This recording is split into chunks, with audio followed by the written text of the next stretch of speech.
গ্রামের রাস্তায় ভারী গাড়ি যাতায়াতের ফলে গ্রামের রাস্তা নষ্ট হচ্ছে।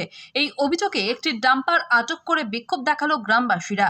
ঘটনাটি পূর্ব বর্ধমানের ভাতারের রামচন্দ্রপুর কলোনি এলাকায়। স্থানীয় সূত্রে জানা গিয়েছে, বর্ধমান বোলপুর 114 নম্বর জাতীয় সড়কের টালিতে উড়ালপুল নির্মাণের কাজ চলছে। উড়ালপুল নির্মাণের কাজে প্রয়োজন হচ্ছে মাটি। ঠিকাদার সংস্থা সরকারি অনুমতি নিয়ে ভাতারের ওরগ্রাম জঙ্গলমহল এলাকায় রামচন্দ্রপুর কলোনি থেকে মাটি তোলার কাজ শুরু করেছে। গ্রামবাসীদের দাবি, মাটি বোঝাই ডাম্পার চলাচলের ফলে তাদের গ্রাম যাতায়াতের রাস্তা নষ্ট হচ্ছে।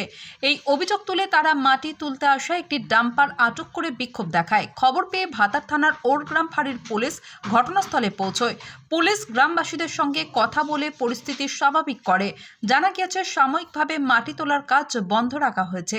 দুই পক্ষের সঙ্গে আলোচনায় বসে সিদ্ধান্ত নেওয়া হবে বলে জানা গিয়েছে। পূর্ব বর্ধমানের ভাতার থেকে শেখ মিলনের রিপোর্ট, 7 দিন টিভি।